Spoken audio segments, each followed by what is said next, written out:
আপনি যদি এখনও না জেনে থাকেন ফোনপে অ্যাকাউন্ট কীভাবে বানাতে হয়, তাহলে আপনি ভিডিওটা পুরোটা দেখুন। দেখে যদি শিখতে পারেন তবেই ভিডিওটা অন্যদের সাথে শেয়ার করবেন। আর যদি কোথাও কোনো অসুবিধা হয় অবশ্যই আপনি ভিডিওর শেষে একটা কমেন্ট করে যাবেন আপনার কোথায় কী সমস্যা হচ্ছে। এর জন্য আপনাকে প্লে স্টোর থেকে ফোনপে অ্যাপ্লিকেশানটা ডাউনলোড করে সেটা ওপেন করে নিতে হবে।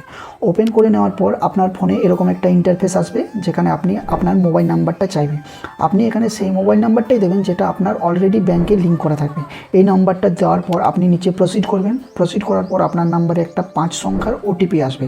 যদি আপনার ফোনটা অটো ডিটেক্ট অন করা থাকে তাহলে ওই ওটিপিটা অটোমেটিক্যালি সেখানে বসে যাবে, অন্যথায় আপনি ম্যানুয়ালি সেটা সেখানে বসাতে পারেন।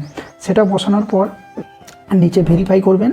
ভেরিফাই করার পর আপনার ফোনে কিছুগুলো পারমিশন চাইবে, সেই পারমিশনগুলো আপনি অ্যালাউ করে দেবেন। অ্যালাউ করে দেওয়ার পর নিচে আসবে অ্যাড টু ব্যাঙ্ক অ্যাকাউন্ট। এখানে আপনার বিভিন্ন ব্যাঙ্কগুলো আপনি এখানে দেখতে পারবেন। এখান থেকে আপনার ওই নাম্বারে যে ব্যাঙ্ক অ্যাকাউন্টের সঙ্গে আপনার লিঙ্ক করা আছে সেই ব্যাঙ্কটা এখান থেকে আপনি চুজ করে নেবেন।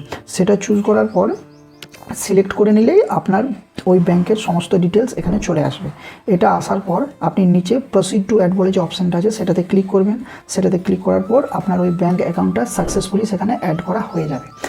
এখন পর্যন্ত আপনার শুধু অ্যাকাউন্ট অ্যাড হলো। এরপর আপনি যাবেন নিচে, আমার এখানে দেখতে পাচ্ছেন আপনি রিসেট পিন অপশানটা আসছে, আপনার ওখানে সেট পিন বলে একটা অপশান আসবেন, সেটাতে ক্লিক করবেন। সেটাতে ক্লিক করার পর আপনার যে এটিএম কার্ড আছে বা ডেবিট কার্ড, ওটা এটিএম কার্ড, সেটার যে লাস্ট 6টা সংখ্যা, এটিএম কার্ডের যে লাস্ট 6টা সংখ্যা থাকে সেই লাস্ট 6টা সংখ্যা এখানে দেবেন এবং ভ্যালিড আপ টুর জায়গাতে আপনার যে এক্সপায়ারি ডেট আছে এটিএমের সেটা ওখানে দেবেন।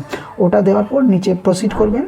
এখানে আপনার যদি এটিএম কার্ড না থাকে তাহলে কি করতে হবে আপনি অবশ্যই কমেন্ট করবেন, আমি তাহলে সেটাও বলে দেবো। আপনার এটিএম কার্ড না থাকলেও আপনি ফোনপে ব্যবহার করতে পারবেন। প্রসিড করে দেবেন। প্রসিড করে দেওয়ার পর আপনার অ্যাকাউন্টে একটা পিন জেনারেট করতে বলবে। এই পিনটা আপনি যখন কাউকে টাকা পাঠাবেন তখন এই পিনটা দিতে হবে। যেমন আপনি অ্যাকাউন্ট থেকে টাকা তোলার সময় আপনার এটিএমে একটা পিন দিতে হয়, সেরকমই আপনার ফোনপে থেকে কোথাও ট্রানজ্যাকশন করতে গেলে এই পিনটা সবসময় লাগবে। এই পিনটা আপনি প্রথমে দেবেন, তারপর আবার সেটা কনফার্ম করে দেবেন এবং সেটাকে সেট করে দেবেন। এইভাবে আপনার পুরো ফোনপে অ্যাকাউন্টটা তৈরি হয়ে যাবে এবং আপনি টাকা পাঠাতে পারবেন এবং টাকা রিসিভও করতে পারবেন। যদি ভিডিওটার থেকে আপনি শিখতে পারেন তাহলে অবশ্যই ভিডিওটা আপনি আপনার বন্ধুদেরকে পাঠাবেন।